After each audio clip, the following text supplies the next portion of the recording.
Bonjour, je vais vous faire la présentation du logiciel Prego, qui est un logiciel de gestion de l'éclairage dans le monde du spectacle. Un premier logiciel s'appelait VLC, qui est issu du monde de la société Avab à l'époque. Ce logiciel a été après mis dans les pupitres ADB, mais ce n'était qu'une importation du logiciel dans les pupitres ADB. Moi, j'aime ce logiciel parce qu'on peut faire une gestion qu'à la souris. On n'a pas besoin de pupitre. Évidemment, certains me diront que on ira moins vite, à part si vous connaissez très très bien le pupitre. Qui n'a pas cherché un jour la touche Channel Time ou Load ou sur un pupitre quel qu'il soit, à part si on est toujours devant tous les jours, auquel cas on le connaît par cœur. Sinon, il y a toujours un moment où on se souvient plus de d'où sont les touches. On fait un clic droit, un clic gauche, et apparaît toutes les possibilités et la puissance du logiciel. Donc ce logiciel, vous pouvez le télécharger sur la page de Prego Lighting. Vous avez une version 128 paramètres entière, même si vous ne pouvez travailler que sur 128 paramètres. Et après, vous pouvez acheter des versions 512, 1024. Et je tiens à préciser que je n'ai évidemment pas d'intérêt financier. C'est juste par plaisir que je fais ce tuto. C'est quand même intéressant d'avoir la possibilité de travailler avec ce logiciel. On est en ce moment évidemment dans un univers plutôt ETC, voire grand mât. Je pense que ce logiciel a encore de vieux jours à passer parce qu'il est simple, malgré la puissance qu'il a, et surtout très facile à prendre en main à partir du moment où on n'a pas peur de se servir de la souris. Voilà, donc on va démarrer la version de Prego qu'on aura installée. Je vous conseille de suivre attentivement le moment de l'installation parce qu'il y a des choses à installer en même temps pour après pouvoir brancher le boîtier DMX qui vous servira à dialoguer avec les gradateurs ou les projecteurs automatiques que vous brancherez après. Donc on démarre le Prego, voilà. Donc là vous aurez cette fenêtre de sélection de licence. Si vous n'avez pas de licence, il vous proposera de travailler en Uno 128 ou en offline ou en client. On verra après un des intérêts de ce logiciel, c'est la possibilité de travailler en réseau avec deux ordinateurs, un en régie et un en salle, au plateau. Vous avez aussi la possibilité de travailler avec Willy, qui est un développement de la société Pangolab, qui a fait une application sur iOS pour gérer aussi entièrement le logiciel. C'est pas simplement une télécommande, c'est vraiment on va dire un jeu déporté. Je vous invite à aller voir aussi sur Pangolab pour voir l'outil. Mais on reviendra après sur la gestion des réseaux et des possibilités de mettre en réseau les machines. Là, on va démarrer la version Uno 128. Donc là, je vais faire un stop. Cette fenêtre, elle vous permettra justement de créer des sessions. Donc des sessions qui vont être déterminées par les adresses IP que vous allez un maître pour pouvoir dialoguer justement en réseau entre les machines ou entre la machine et Willy. À l'ouverture, à l'installation du logiciel, vous n'aurez que démo empty démo version. Donc, on va démarrer en master. Voilà.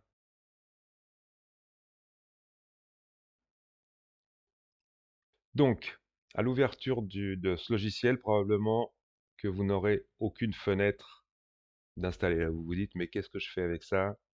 C'est quand même assez bizarre. On va faire un tuto pour aller très vite. Je vais pas vous détailler toutes les informations qu'il y a partout. On les verra au fur et à mesure parce qu'il y a quand même beaucoup d'informations. On va essayer d'aller au plus vite pour pouvoir envoyer des projecteurs, fabriquer une petite séquence et on va dire la base de ce qu'on a besoin pour aller très vite sur un logiciel de gestion d'éclairage d'une manière simple avec pour l'instant du traditionnel, même si la gestion des automatiques est très puissante sur le Prego. Donc, vous avez cette page avec là en haut 4 onglets différents qui sont actuellement tous vides, sur lesquels vous allez pouvoir mettre les fenêtres qui nous intéressent. On va faire un petit tour quand même rapide. Là, nous avons le menu complet du Prego avec les enregistrements, les données, les contrôleurs, les outils, le setup, juste un petit tour au setup avec la possibilité de caler les valeurs de pourcentage, les valeurs de paramètres, voilà, le temps de palette, le temps de go back, voilà, l'utilisation de la barre espace pour faire un go, voilà, les gestions des sauvegardes. Pour l'instant, on va laisser ça de côté, la possibilité de changer la langue si d'un seul coup il s'est installé en anglais, et la possibilité de re-rentrer dans le réseau, dans le système de Windows pour pouvoir changer les paramètres réseau par exemple, et enfin une gestion des couleurs de fond sur sur le logiciel. Voilà.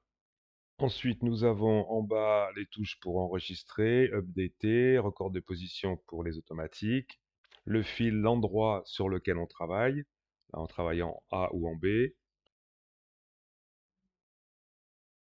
le niveau du playback, le niveau du général et la gestion des flashs.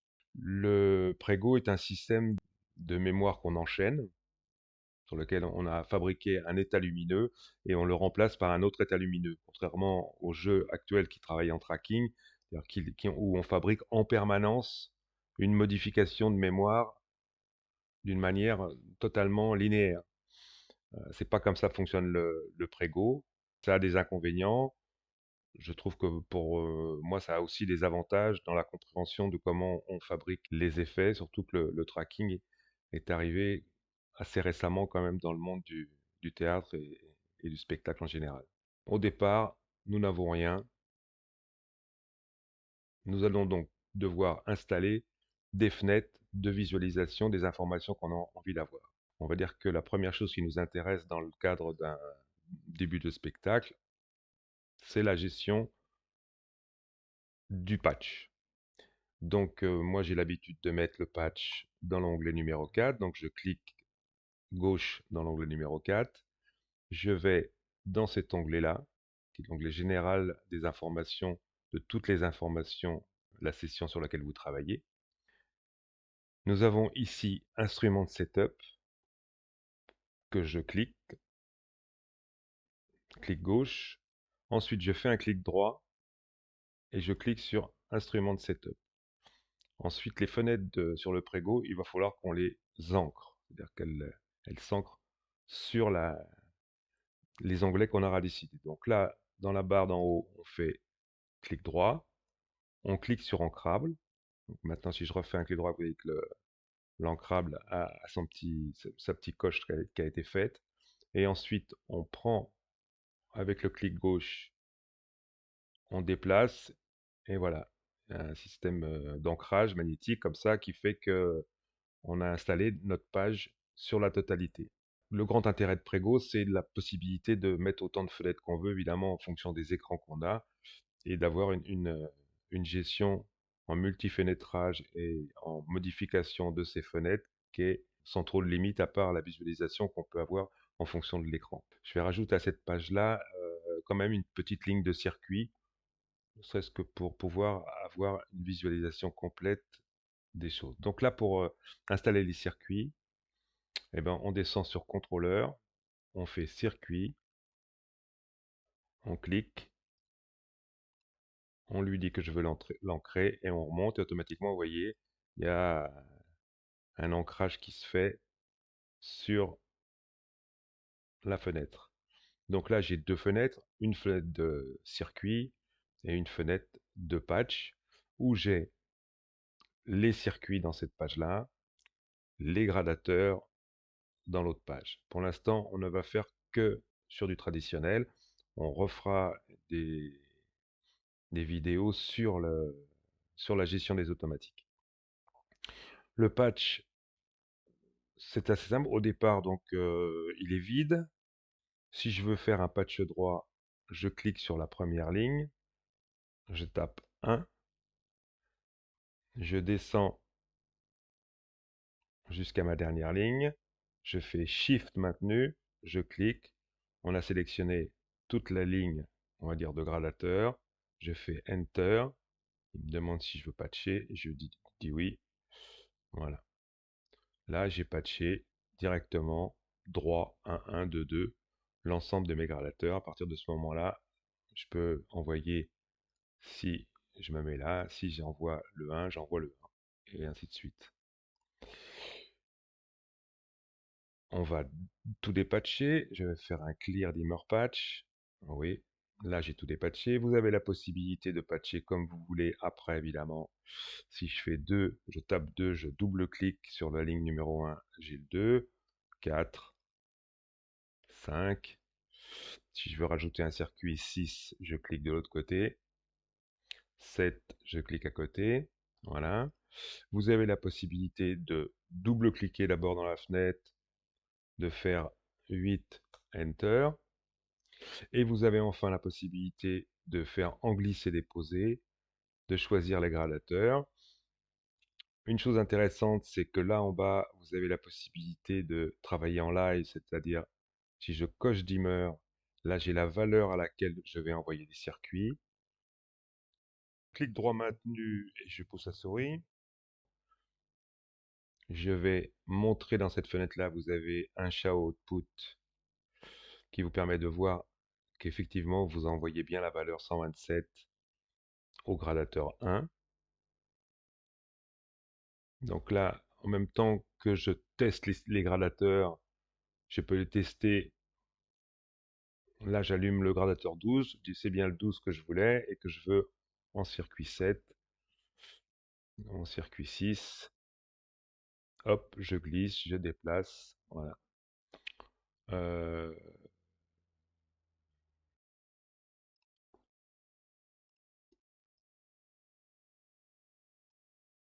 si je veux patcher plusieurs circuits, je sélectionne mes circuits. Automatiquement, je passe tous les circuits. Si d'un seul coup, je veux en patcher comme ça, je fais CTRL 26, 28, 30. J'ai tout patché directement comme ça. Je fais un clear dimmer patch. Voilà, je suis revenu à 0. Là, je vais juste patcher pour le principe jusqu'à 20 à partir de 1. Je tape 1, Enter. Voilà. Donc là, dans cette fenêtre-là, on m'indique que j'ai bien mon gradateur 1 qui est patché sur le circuit 1. Voilà. À noter que vous ne pouvez pas envoyer plusieurs gradateurs en même temps. Même si je les sélectionne, vous voyez, il n'y a que le premier que j'ai sélectionné sur lequel on envoie la valeur 127.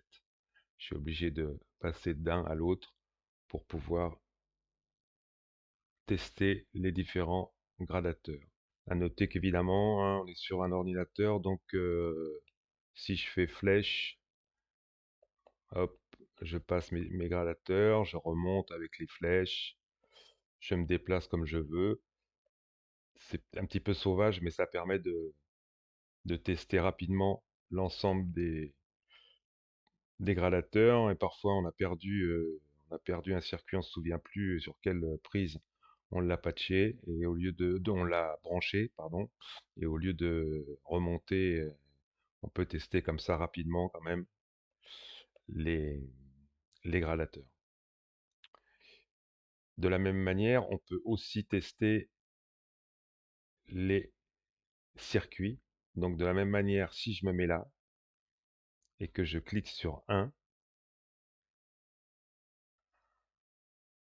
je teste le circuit 1. Vous voyez qu'en fait, là, je teste le 2, c'est le 2, le gradateur 2 où j'envoie 50%. Voilà, c'est une autre manière de pouvoir tester après, de faire un check par exemple dans l'ordre pour pouvoir checker tous ces circuits. Là, on a fait quand même un petit peu le tour du patch. Vous avez dans le patch la possibilité évidemment de modifier les valeurs maximum. Si d'un seul coup vous vous dites celui-là je veux pas qu'il marche à 100 parce que pour une raison X ou Y, vous voulez fonctionner à 70, je tape 70, je double-clique et automatiquement, ce gradateur-là ne montera jamais à plus de 70. Je le remets à 100, je tape 100, double-clic, 100. Vous pouvez bien sûr mettre des courbes. Donc là, je vous invite à aller sur le tuto que j'ai fait sur les courbes. Vous pouvez fabriquer des courbes comme vous voulez et après les affecter en fonction de ce que vous voulez, si c'est des courbes on-off, des courbes linéaires, des courbes fluo, voilà. Vous fabriquez la courbe que vous voulez, je vous invite à aller voir le tuto sur les courbes. On peut bien sûr mettre des informations. Ce qui est parfois un petit peu déroutant, il faut le reconnaître sur le Prego, c'est la gestion en colonne, parce qu'évidemment, quand vous ouvrez la ligne 1, parce que si d'un seul coup je mets plusieurs gradateurs dans sur le même circuit, j'ai de fait deux lignes de dimmer, une pour chaque gradateur que j'ai branché, avec la possibilité de modifier les courbes sur, bien sûr, chaque gradateur, et pas sur le circuit, mais sur chaque gradateur que j'ai branché. On va le remettre en linéaire de base. À partir du moment où vous allez travailler, vous allez cliquer dans la colonne de dimmer, par exemple, ils vont changer les noms là-haut. Voilà. Donc ça, c'est vrai que ça peut être parfois un petit peu déroutant au début parce qu'on ne comprend pas très bien à quoi ça correspond quand on regarde comme ça et quand on le regarde dans la descente. Si je reclique sur dimmer, je vois que j'ai la possibilité de mettre une information. On va dire là, par exemple, ça sera PC 1 kg. Et là, ça sera PC 1 kg.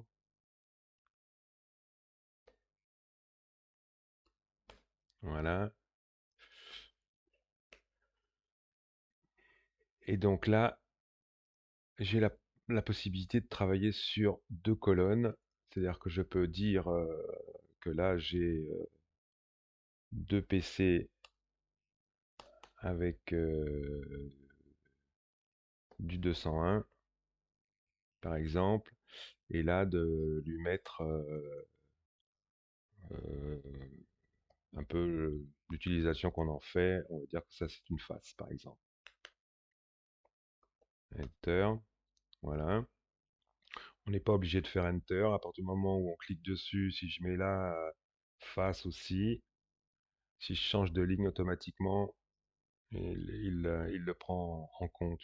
On n'est pas obligé de faire Enter à chaque fois. Je fais un double clic, je mets face, je double clic sur l'autre, face. On peut aussi évidemment travailler en colonne. Donc là, si par exemple je sais que jusqu'à 10 c'est des faces, je fais Shift, je sélectionne l'ensemble, je choisis la première, je tape face, Enter, et voilà, j'ai l'ensemble de mon texte qui est fait pour chaque projecteur. Euh, il peut arriver que, par exemple, vous fassiez une erreur, car, il faut le dire, une des choses qui manque sur le Prego, c'est la possibilité d'un CTRL-Z, d'un OOPS pour ceux qui connaissent. Il n'y a pas de possibilité de revenir en arrière sur le Prego, évidemment, sur la valeur de circuit, bien sûr, en allant chercher celui d'avant, mais de base, il n'y a pas de CTRL-Z sur le Prego. Donc il peut arriver que parfois vous ayez fait une erreur et que j'ai supprimé, par exemple, vous voyez, d'un seul coup j'ai supprimé les instruments 20, 21, 22, 23, 24, 25. Pour les rajouter, eh ben, on fait le numéro d'instrument qu'on veut rajouter, 20, insérer un instrument, et voilà, il m'a rajouté le 20. Donc 21, insérer un instrument, 22, insérer un instrument, 23, insérer un instrument, 24, insérer un instrument. A priori, c'est quelque chose que on a rarement à faire, mais ça peut arriver, donc c'est bien de le savoir. Et ben donc là, on a fait à peu près le tour du patch, en tout cas de la base. Là, vous aurez dans cette colonne e-référence le nombre de fois où ils apparaissent dans la conduite, dans les mémoires. Euh, voilà, je me souviens plus. Ça, si vous voulez le parquer, si d'un seul coup le projecteur, on va supprimer le 10, là, on va le remettre où il était. Donc hop, glisser, déposer, 10, déplacer. Voilà. Si d'un seul coup votre projecteur est mal réglé, on peut décider de le parquer. Donc là, je le parque. Vous voyez qu'ici, il est appareil en bleu. Ça veut dire qu'il ne pourra plus jamais monter. Même si d'un seul coup, je le monte ici et il est en valeur 100 sur les circuits, il est quand même en bleu. Et vous voyez que là, en sortie, ici, il est à 0. Parce qu'il est en bleu, automatiquement, on bloque. Voilà. Et c'est bien spécifié. Vous voyez là, il va apparaître ici, parqué à 0. Donc pour le déparquer, eh ben, ou je déclique ici et donc d'un seul coup, hop, il est automatiquement déparqué. Et comme je l'ai monté à 100 là, il était remonté ici à 255.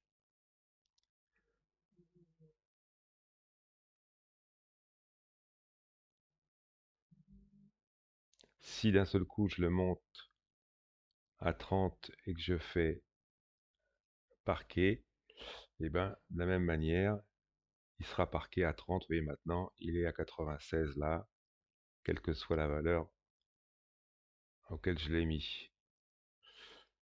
Voilà, je vais le déparquer, je double-clique sur la coche et automatiquement il est déparqué. Là, on a la possibilité ici de rajouter un univers DMX à partir du moment où on en a besoin. Je vais faire, alors je vais en refermer un petit peu ma fenêtre. Vous voyez que d'un seul coup, on peut vraiment faire ce qu'on veut. Insérer un sous-objet DMX univers. Voilà, automatiquement, j'ai créé un deuxième univers. Même sur la version 128, si d'un seul coup, vous avez la possibilité, pour que ça soit plus facile de brancher sur un deuxième univers et que vous avez bien sûr un boîtier à deux univers, vous pouvez, en restant dans la limite de 128, patcher en univers 2. Si je veux patcher directement en univers 2 comme ça, je vais faire 2.2. Voilà, j'ai fait 12 évidemment, 12.2, double-clic, et là j'ai patché le 2 de l'univers 2. 0, double-clic, oui, 0, double-clic, oui. Voilà, j'ai dépatché mon univers 2. Ça, je vais supprimer.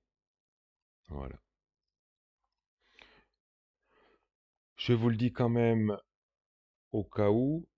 Ici, vous avez en plus de la valeur de sortie. Donc, hop, je monte mon circuit numéro 1. Ah, pardon, je suis en univers 2. Donc, je me remets en univers 1. J'ai bien mon circuit numéro 1 qui est à full. J'ai aussi la possibilité, avec quand on aura patché les automatiques, de montrer le type de, de valeur que c'est, dimmer, pan, tilt, voilà. On y reviendra quand on fera une vidéo spécifiquement sur les automatiques.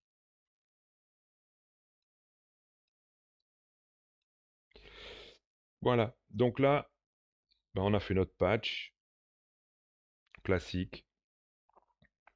On va aller jusqu'à 20. Voilà, double-clic, 20. Voilà, c'est fait. On vérifie bien avant de sortir de cette fenêtre que le live est décoché pour éviter de se dire mais pourquoi ce projecteur marche.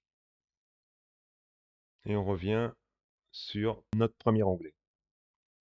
Une fois qu'on a fait ça, on va vouloir mettre dans ce premier onglet évidemment une page de circuit aussi. Je l'ancre et une page de séquence. Je l'ancre. Voilà. Là, nous avons une page de séquence, d'enchaînement de mémoire, et là, la page des circuits qu'on peut définir comme en condensé, en numérique, les circuits sélectionnés uniquement, les circuits du spectacle, tous ceux qui auront servi au moins dans une mémoire ou qu'on aura mis dans un master, et la possibilité de créer un plan géographique du positionnement des projecteurs. On va y revenir juste après. Donc là, on a installé notre fenêtre de séquence. À noter que, toujours pareil, on a un système de zoom sur les fenêtres. Je laisse Shift enfoncé, je fais le zoom là. Je me mets dans la fenêtre des circuits, je fais Shift enfoncé. De la même manière, je peux molette afficher en plus gros les circuits. Si j'en ai que quelques-uns qui me servent, ça me permet de les voir bien. Là, on nous dit qu'on travaille bien sur le A de la première séquence. Là, ici, vous avez la possibilité de fabriquer autant de séquences que vous voulez. Donc là, on est sur donc la première.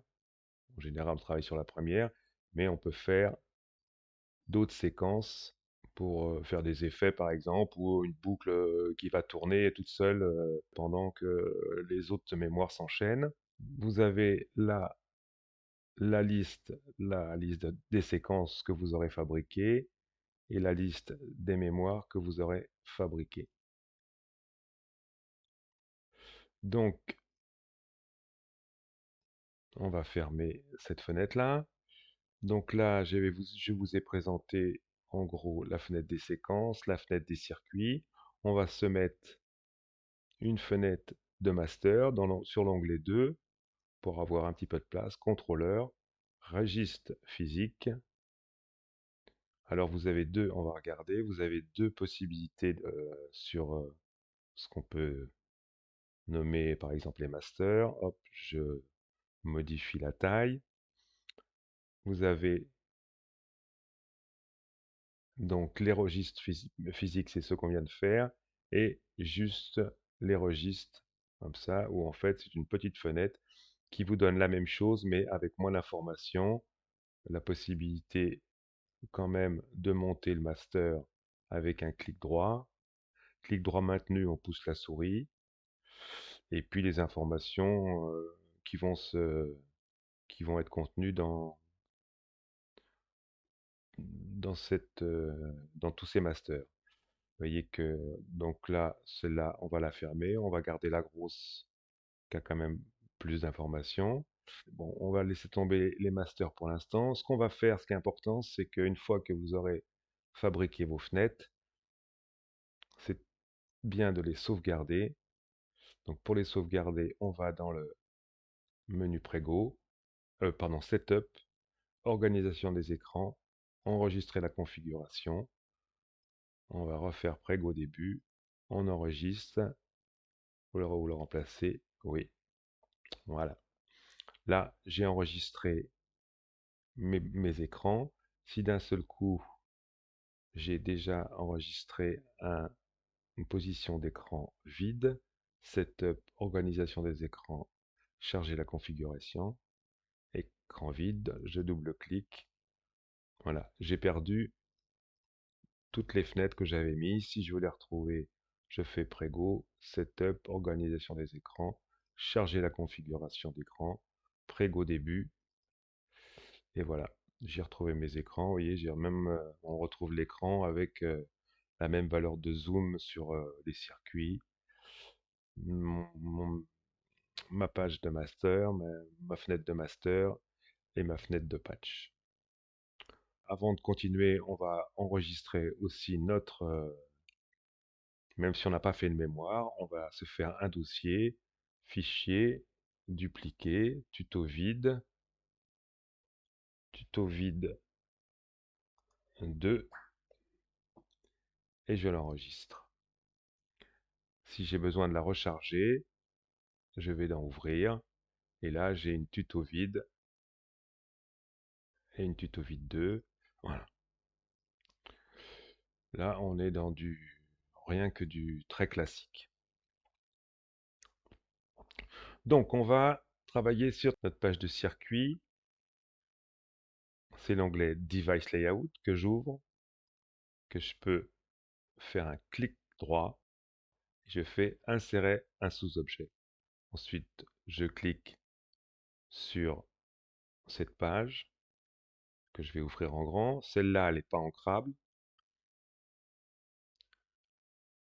Je la redimensionne pour avoir un petit peu plus d'espace.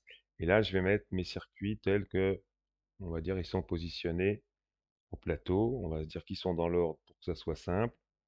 Je tape 1, je double-clique, je maintiens la touche Alt, et là, je peux rajouter mes circuits.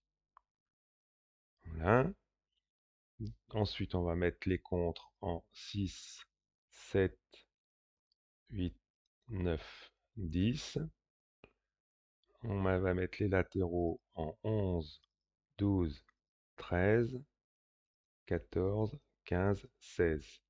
On a la possibilité de sélectionner les circuits en maintenant Shift et de les aligner verticalement, de les déplacer.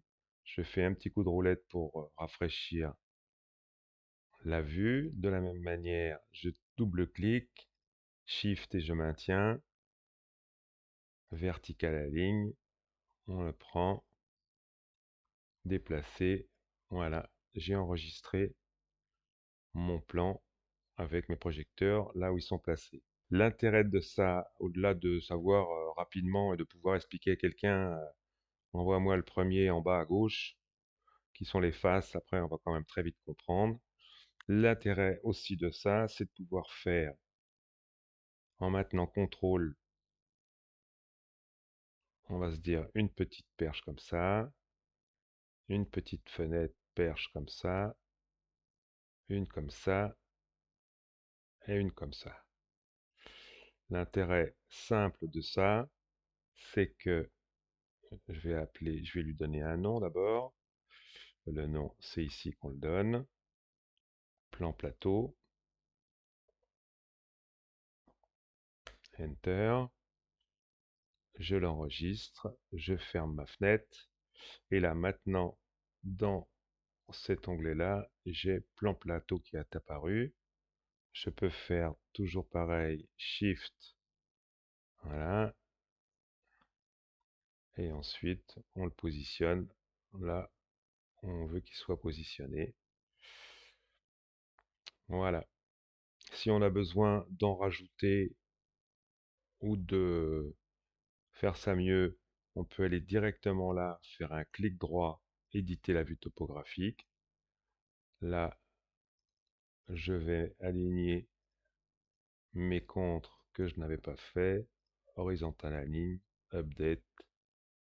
Je ferme, je rafraîchis et voilà, maintenant mes contre-jours sont alignés. Si d'un seul coup je veux mettre un texte, clic droit, éditer. Je mets d'abord avec la touche contrôle maintenu une petite boîte. Cette petite boîte, je dis que c'est un texte. Je clique dans le texte et là je mets contre-jour.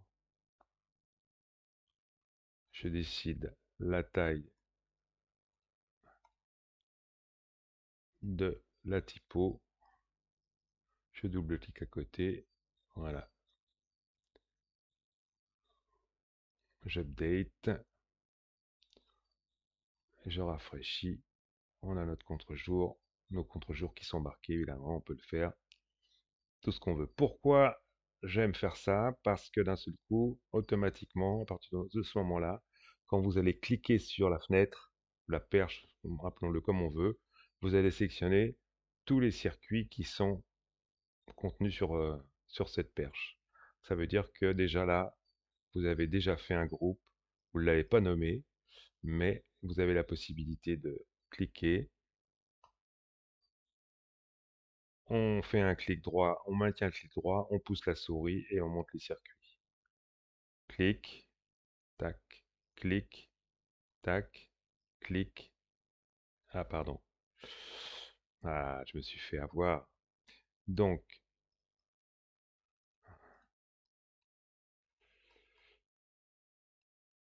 donc, euh, si on veut, pourquoi? Si on veut monter les circuits, les valeurs de circuit, eh bien, on clique, on fait un clic droit maintenu et on pousse. Je clique à l'extérieur pour désélectionner, je clique, clic droit maintenu, je pousse, je double-clique pour désélectionner en même temps et sélectionner cela, je double-clique et voilà. Là, j'ai monté mes circuits comme je veux.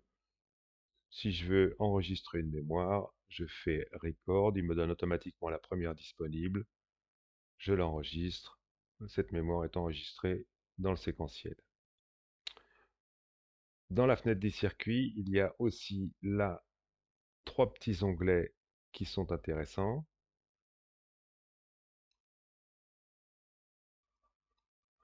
Nous avons un onglet avec des raccourcis qu'on peut, avec un clic droit, où on peut montrer le texte, et auquel cas on sait que là j'ai le hall. Je clique dessus, je vais dans la fenêtre, pardon, je clique dessus, je vais dans la fenêtre, clic droit maintenu, j'ai tout baissé.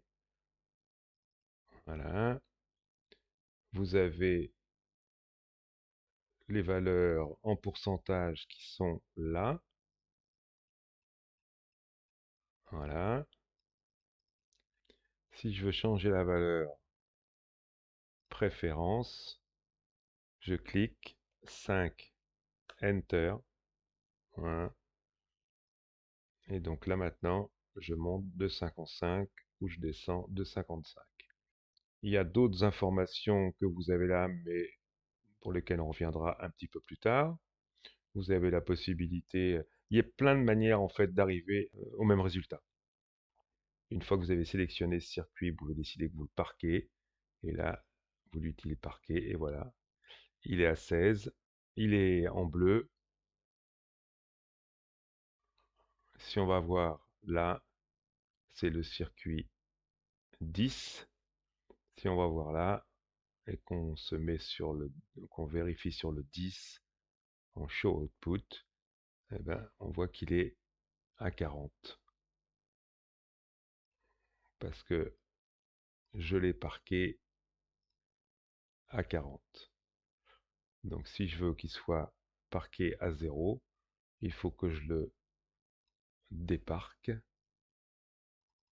Là, il est déparqué. Je le mets bien à 0. Et je le parque. Voilà. Ça correspond exactement à ce qu'on a fait tout à l'heure dans ces cases-là, mais on n'est pas obligé de revenir sur cette fenêtre-là pour le faire. Dès qu'on se rend compte qu'il y a un problème et que ce projecteur il doit plus s'allumer, on le met à 0, on le parque, et voilà, c'est fini. Si je veux le déparquer, je fais un park. Vous avez la possibilité de le faire directement là en clic droit et en le disant park ici. Voilà, c'est la même chose.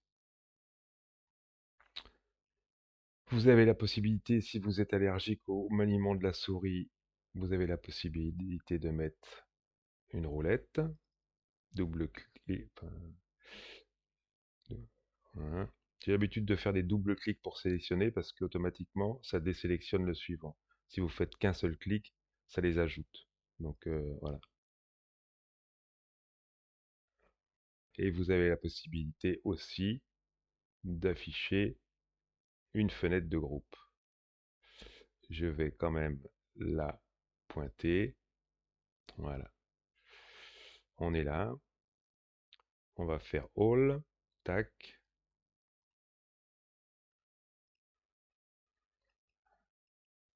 Je mets tout à zéro, je sélectionne, je peux faire at aussi. Pour un seul at, ça le met à 70, c'est une valeur qu'on peut définir aussi. Double at, ça le met à full. À partir de ce moment-là, si je prends mes circuits en glisser-déposer, clic gauche maintenu, et que je vais là, automatiquement, j'enregistre mon groupe. Je lui donne un nom, contre-jour, voilà. Je mets tout ça à zéro, double-clic, je glisse, record group, ça ce sont les faces, double-clic, je vais effacer ça, double-clic, record group. Alors je vais vous montrer, là je les ai effacés, c'est les habitudes de travail aussi. Si d'un seul coup j'avais fait mon groupe de face, j'ai rajouté mon groupe de latéraux jardin. Si je veux le faire comme ça, je dis ah attention là j'ai les autres aussi, mais vous pouvez déterminer que c'est ou la sélection ou ceux qui sont supérieurs à zéro. Donc là je suis sélectionné que sur les latéraux, donc il va m'enregistrer que les latéraux jardin. Voilà. Et je vais faire les latéraux courts de la même manière. Clac, record group, latéraux courts.